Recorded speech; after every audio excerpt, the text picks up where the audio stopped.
Noong December 13, 1990, natagpuan ng Dallas Police ang katawan ng isang pinatay na prostitute sa 8800 block ng Beckley View sa Oak Cliff neighborhood. Ayon sa Dallas Morning News, inakala ng mga batang nakakita na isang mannequin ang kanilang nakita.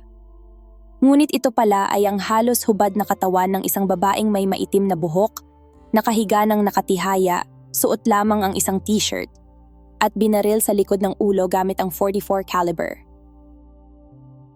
Hey everyone! I just wanted to take a moment to give a huge shout-out to Zulaika Abdullah ng Malaysia, Yugin ng Korea, Gina de Guzman ng Singapore, Heidi Sapungan ng Balanga Bataan, Ann Palmoria Japan Vlog ng Japan, Loy Valiente ng Saudi Arabia, Aloha Leilani Pagaduan ng Bangkok. Maraming salamat po sa inyong lahat na mga sumusuporta pati na rin sa mga silent listener. Mabuhay kayo at patuloy na maging inspirasyon sa iba.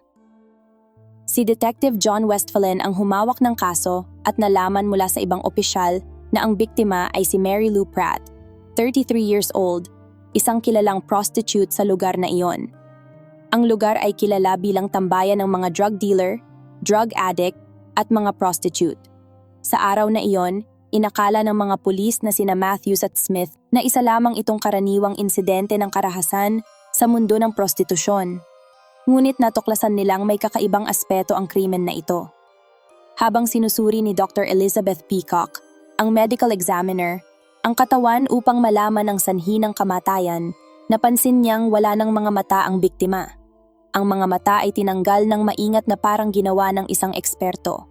Dahil sa kakaibang katangian ng krimen, kinontak ni Westphalen ang FBI unit upang maghanap ng mga posibleng koneksyon sa ibang krimen. Ayon sa mga eksperto, ang killer ay pumatay para masiyahan at kinuha ang mga mata bilang souvenir upang muling isabuhay ang kanyang karahasan. Dahil dito, inaasahan nilang muling papatay ang killer kapag nawala na ang epekto ng alaala ng kanyang ginawa. Walang sapat na ebidensya mula sa crime scene kaya't nanatiling hindi nalutas ang kaso.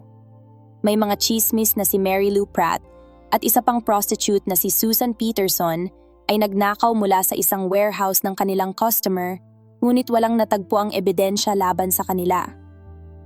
2 buwan ang lumipas bago muling nagkaroon ng dahilan ang mga pulis upang isipin ang kaso. Isang prostitute na kilala bilang Veronica ang nagsabi sa mga pulis na siya ay sinubukang patayin ng isang lalaki na kumuha sa kanya. Siya ay hinalay at may sugat sa ulo bilang patunay ng karahasan. Nakaligtas siya at nagtago hanggang makakuha ng tulong mula sa isang kaibigan. Ang karahasan ay bahagi na ng kanilang buhay. Walang magawa ang mga pulis para kay Veronica at wala rin silang dahilan para iugnay ang kanyang insidente sa nangyari kay Mary Lou Pratt. Ngunit noong December 15, nakita nila siya sa isang light blue na truck at sinubukang arestuhin ang lalaki. Ipinilit ni Veronica na siya ang nagligtas sa kanya mula sa kanyang attacker at dapat siyang palayain. Ang driver ay nagpakilalang si Speedy at ang address sa kanyang driver's license ay nasa El Dorado Avenue, malapit lang doon. Sinabi niyang may asawa siya na nagngangalang Dixie at magkaibigan lang sila ni Veronica. Ipinasa ng mga pulis ang kwento sa homicide unit sakaling maging mahalaga ito sa kalaunan. At nagkaroon nga sila ng dahilan para maalala ito dahil noong February 10, 1991, natagpuan ang isa pang prostitute na si Susan Peterson, 27 years old, na pinatay. Halos hubad si Peterson at ang kanyang t-shirt ay nakataas upang ipakita ang kanyang dibdib, katulad ng kay Pratt. May tama siya ng baril sa ulo ng 3 beses, isa sa left breast at isa sa likod ng ulo. May isang bala na tumagos sa kanyang puso. Itinapon siya sa South Dallas sa labas ng bayan at may similarity ang krimen kay Pratt, natanggal din ang mga eyeball.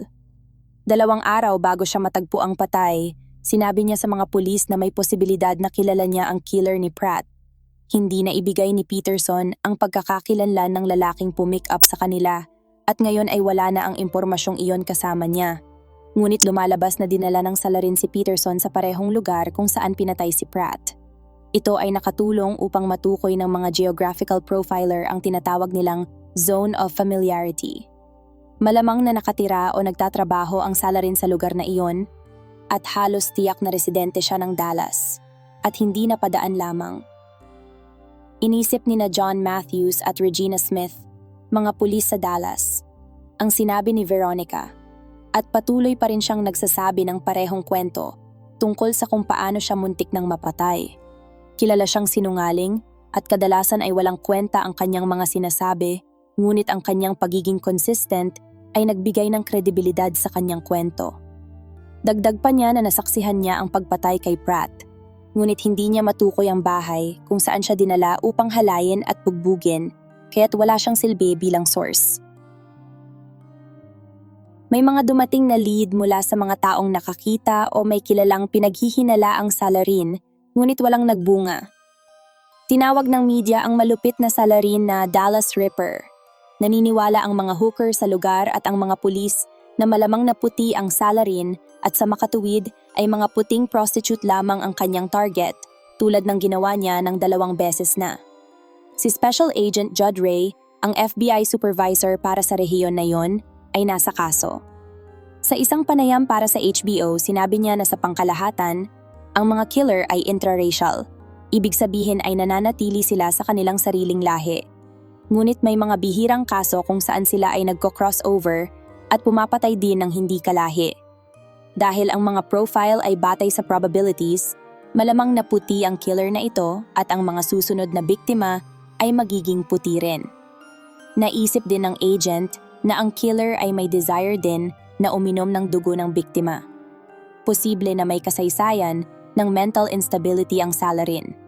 Naniniwala rin ang ilang mga detective na may medical na background ng salarin, ngunit walang makitang kaso na may ganitong uri ng mutilation noon. 2 squad cars ang itinalaga sa lugar upang magbantay sa mga aktibidad sa gabi.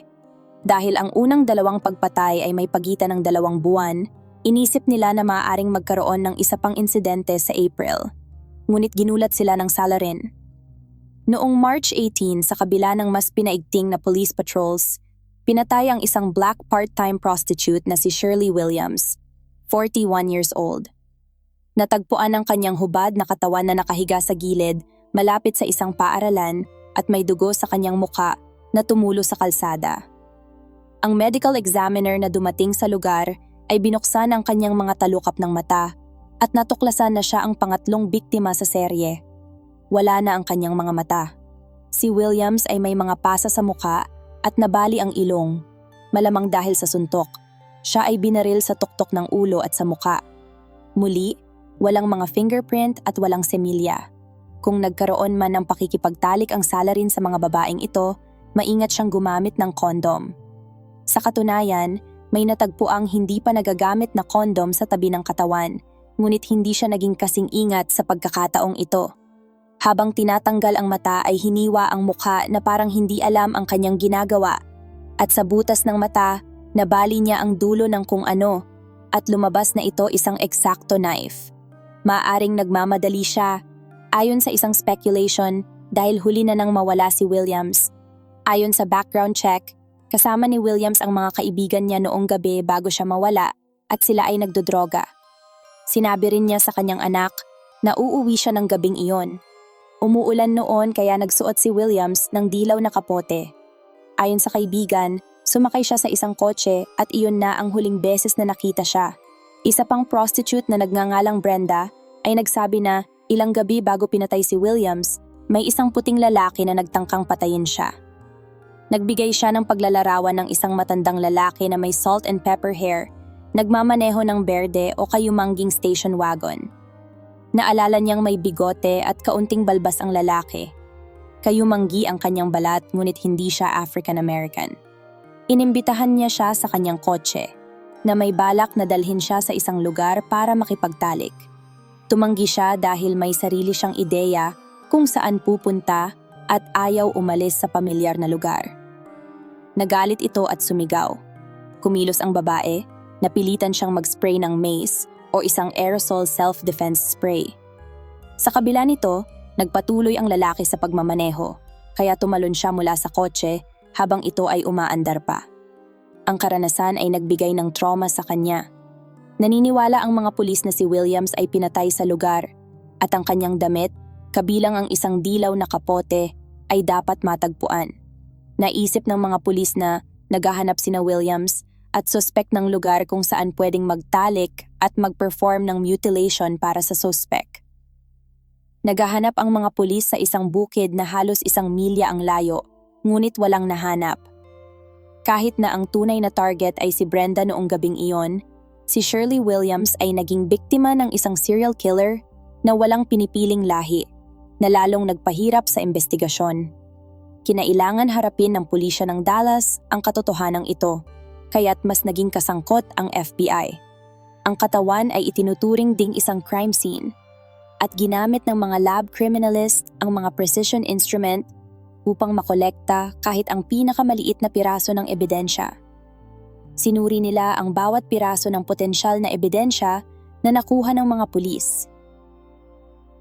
Si criminalist Charlie Lynch ang namahala sa aspetong ito ng investigasyon. Sinuri niya ang katawan ni Williams bago ang autopsy at gumamit ng tape upang tanggalin ang mga buhok mula sa likod ng kanyang leeg. Pagkatapos ay inilagay niya ito sa ilalim ng microscope upang suriin ang pattern, hugis at pagkakapare-pareho nito. Ang iba't ibang lahi ay mayroong iba't ibang uri ng buhok, gayon din ang iba't ibang bahagi ng katawan. Natukoy ni Lynch na ang buhok na nakuha kay Williams ay isang pubic hair mula sa isang Caucasian na nangangahulugang hindi ito mula sa biktima.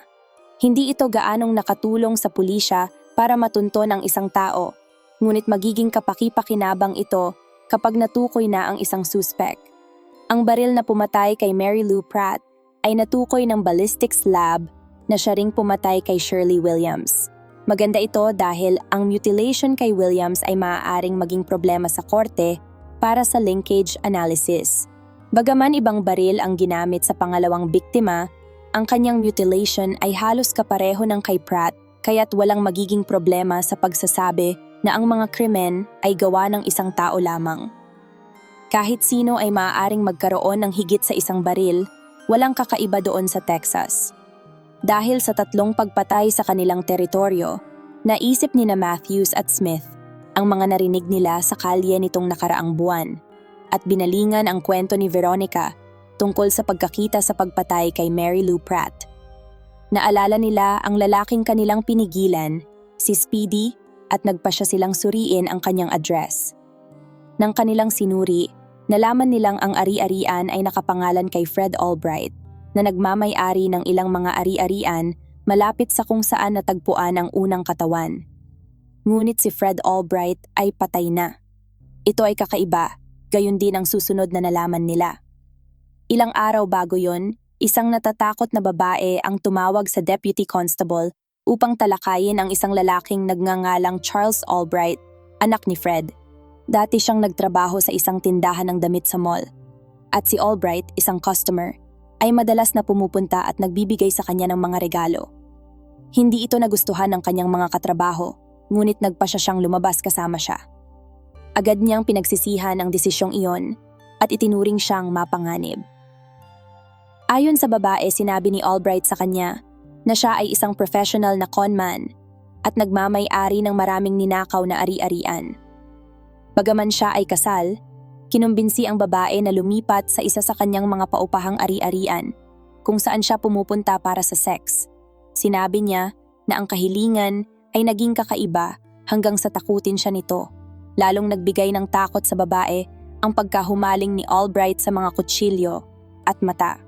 Lumipat siya, nagpakasal, at nagpatuloy sa kanyang buhay, ngunit nanatiling takot na matagpuan siya ni Albright at patayin siya.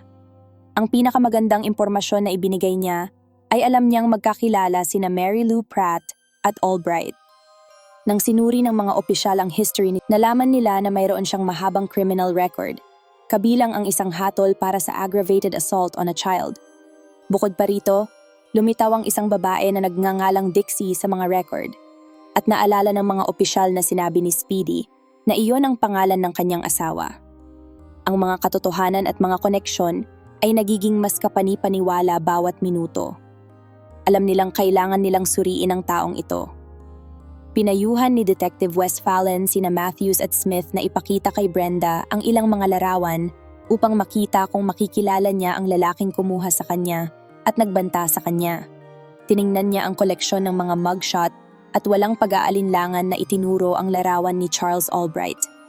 Ang susunod na hakbang ay makipag-ugnayan kay Veronica at ipakita sa kanya ang mga larawan. Siya ay nasa bilangguan at mahirap siyang makumbinsing makipagtulungan. Ngunit sa huli, itinuro rin niya si Albright na siyang umatake sa kanya. Dalawa na iyon, magandang pagkakakilanlan kahit na ang mga ulat na ito ay mula sa mga prostitute na may bisyo sa droga. Panahon na upang kumilos laban kay Albright. 4 na araw lamang matapos dalhin si Shirley Williams sa morgue, may hawak na warrant ang mga pulis para sa pag-aresto kay Albright at isang plano upang dakpin siya. Salamat sa mga prostitute, maaari siyang kasuhan ng tangkang pagpatay at tangkang pag-atake. Maaari nilang hawakan siya at maghanap ng mas matibay na ebidensya laban sa kanya sa 3 pagpatay. Ilang oras pagkatapos ng hating gabi noong March 22, nagtipon ang mga miyembro ng Elite Tactical Squad upang palibutan ang bahay ni Albright sa Oak Cliff sa El Dorado. Nakita nila ang isang station wagon sa driveway na tumutugma sa paglalarawan ni Brenda. Tumawag sila sa bahay upang tiyakin na may lalaking nasa loob at nang sumagot ang isang lalaki, pumasok sila. Binasag ang isang bintana at naghagis ng stun grenade sa loob. Nagreklamo si Albright tungkol sa pamamaraang ito. Nagtatanong kung bakit hindi na lang sila kumatok. Ang iba ay pumasok sa pintuan. Ginising ang asawa ni Albright mula sa kama. Nagsimulang sumigaw si Dixie. Nagtatanong kung ano ang nangyayari. Tinanong nila si Albright kung nasaan si Speedy, ngunit tila nalito siya. Nang maglaon, napagtanto nila na ginamit lang ni Speedy ang address ni Albright sa kanyang lisensya at hindi siya nakatira doon. Dinala sina Albright at Dixie sa police station para sa interrogation habang nagsisearch ang mga investigador sa kanyang bahay at naghanda upang tingnan ang iba pang mga ari-arian na nakalista sa pangalan ng kanyang yumaong ama. Isang bagay na nahanap sa bahay ni Albright ay isang koleksyon ng mga pulang kondom, ang parehong kulay na natagpuan sa tabi ng katawan ni Shirley Williams. Si Albright ay mayroon ding koleksyon ng mga libro tungkol sa mga serial killer at ilang Nazi literature. Ang mga resulta ng paghahanap sa kanyang bahay ay nagpakita ng pagkahumaling sa mga manika at mga maskara na walang mata. Naniniwala ang mga pulis na ang pagkahumaling na ito sa mga manika ay konektado sa pagkahumaling ni Albright sa mga mata. Na-recover din ng mga pulis ang mga fragment mula sa kanyang vacuum cleaner at isang koleksyon ng mga baril mula sa isang lihim na taguan. Sa una, sinabi ni Albright na wala siyang mga baril, ngunit nang mahuli sa kasinungalingan, sinabi niya sa kanila kung saan hahanapin. Isang sandata ay isang Smith & Wesson 44 caliber revolver. Ang uri na hinahanap nila, ngunit kailangan itong subukan upang matiyak na ito ang sandatang ginamit sa pagpatay. Sa isa pang ari-arian ni Albright, natuklasan nila ang ilang X-Acto knives na may matatalim na talim na maaaring ginamit sa tumpak na operasyon na ginawa sa mga biktima. Ang talim mula sa ganitong kasangkapan ay talagang nabali sa 2 biktima ng pagpatay. Sa police station, unang tinanong ni Westphalen si Dixie, isang dating balo, na nagulat na may mag-iisip na ang kanyang asawa ay gumawa ng ganitong karahas na krimen. Sinabi niya na ang kanyang asawa ay isang mabait na tao na gusto ng lahat. Sa katunayan, nagbigay siya ng alibay. Sinasabing nasa kama ito kasama niya gabi-gabi. Mayroon siyang maagang ruta ng pamamahagi ng dyaryo, ngunit palaging nasa kama siya kapag nagising ang kanyang alarm. Nang iharap sa kanya ang criminal record ng kanyang asawa, inamin niyang hindi niya ito alam. Hindi rin niya maipaliwanag kung bakit may mga kondom ang kanyang asawa dahil siya ay menopausal na. Alam niya ang tungkol dito ngunit hindi niya ito tinanong. Patuloy na sinuportahan ni Dixie ang kanyang asawa, ngunit ang mga revelasyong ito ay tiyak na nagpagulat sa kanya. Pagsapit ng madaling araw, sa wakas ay tinanong ni Westphalen si Albright na mariing itinanggi na kilala niya ang alinman sa mga biktima ng murder o mga prostitute at tumangging aminin na may kinalaman siya sa mga pagpatay. Ipinunto niya na ang kanyang criminal record ay para sa mga kaso sa property at nagbigay ng makatwirang kwento tungkol sa hatol sa sexual attack. Kilala niya si Speedy, isa sa mga nangungupahan sa kanya, ngunit hindi niya alam kung bakit ang kanyang address ay nasa lisensya ng lalaki. Nang maglaon, tinanong si Speedy dahil kasama niya si Veronica at may alam siya tungkol sa pag-atake na iyon. Sinabi niya sa mga pulis na hindi kailanman dinala ni Veronica si Albright sa kanyang lugar, kahit na matibay ang paniniwala nila na ginawa niya ito. Nanatiling isang suspect si Speedy, lalo na sa mga kaibigan ni Albright. Ngunit sinabi ni Hollandsworth na tila hindi siya angkop na candidate para sa ganitong kasanayan sa X-Acto knife. Iginiit ni Speedy na hindi si Albright ang lalaki noong iniligtas niya si Veronica, kundi isang Hispanic na lalaki na hindi niya kilala. Sa kabila ng kanyang malapit na koneksyon, hindi siya kailanman naging kasing solidong suspect tulad ni Albright. Habang nagkakaroon ng impormasyon ang mga investigador tungkol kay Albright, mas hindi sila sigurado na tama ang tao nila. Hindi siya akma sa profile ng isang serial killer at may alibay siya. Mayroon siyang master's degree, marunong ng ilang wika, dating guro ng agham, kaakit-akit, nasa isang tila masayang relasyon, at tila ganap na kampanta na ipasearch ang kanyang bahay at baril. Hindi siya gumagamit ng mga substance. Lumabas sa investigasyon na si Albright ay nagturo ng football, tumulong sa Cub Scouts, at mabait sa mga bata. Siya ay parehong articulate at artistic, isang cultivated na tao na bihasa sa maraming bagay mula sa piano hanggang sa bullfighting, na tila hindi isang mamamatay tao. Siya ay mapagbigay, palakaibigan, at matulungin sa mga nangangailangan. Siya rin ay tila masyadong matanda sa edad na 57 years old, hindi siya akma sa stereotype ng galit, na batang mamamatay tao na karaniwang nasa kanilang 20s o 30s. Ayon sa pag-aaral karamihan ng mga serial killer, sila ay may tendency na maging loners at losers, kumukuha lamang ng mga low skills na trabaho at hindi nagtatagal sa relasyon. Sila ay hindi edukado, narcissistic, at madalas naghahanap ng panandaliang kasiyahan. Habang ang Texas ay hindi pa nakakita ng maraming serial killer hanggang noon, at ang mga pulis ng Dallas ay walang karanasan sa kanila, alam nila mula sa FBI profile kung ano ang aasahan. Naiisip ng mga pulis na hindi akma si Albright. Samantala sinabi ni Albright na hindi makakahanap ang mga pulis ng isang babae na magsasabing masama ang trato niya. Ngunit sa kabilang banda, sa mas malalim na investigasyon, lumabas na may ibang ugali si Albright.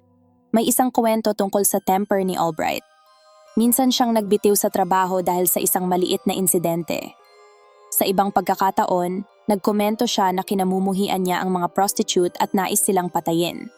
Napansin na si Albright ay namumuhay ng medyo nakaasa kay Dixie dahil si Dixie ang nagbabayad ng lahat ng bayarin. Nagmana si Albright ng malaking halaga ng pera matapos mamatay ang kanyang ama, ngunit naubos niya iyon. Malinaw din na mayroon siyang itinatago. Pumupunta siya sa mga prostitute sa loob ng maraming taon nang hindi nalalaman ng kanyang asawa. Nagsinungaling siya ng ilang beses sa kanyang interrogation, may record ng shoplifting, at malinaw na isang babaero. Ang ilang tao ay nakikita siya bilang isang smooth operator na ginagamit ang mga tao para sa kanyang sariling kapakinabangan, ngunit pinapanatili ang isang kaakit-akit na persona bilang isang paraan upang pagsamantalahan sila. Kaya't hindi siya ganap na malinis, ngunit hindi rin siya ang inaasahan ng mga pulis na maging isang serial killer. Iyon ay nagdulot ng problema para sa investigasyon. Kung inaresto at kinasuhan nila ang maling tao, ang media, na laging nag-aabang ng kwento, ay magbibigay ng pansin sa kanila. Ngunit ang background ni Albright, kahit na puno ng mga tagumpay, ay sumusuporta sa posibilidad ng isang diagnosis ng psychopathy. Ang manipulative, matalinong charmer na magaling magsinungaling para mapagsamantalahan ang kahinaan ng iba at mataas ang tingin sa sarili. Madalas nilang ipinapakita ang kanilang sarili bilang iba sa kung ano talaga sila upang manipulahin ang iba para sa kanilang sariling kapakinabangan.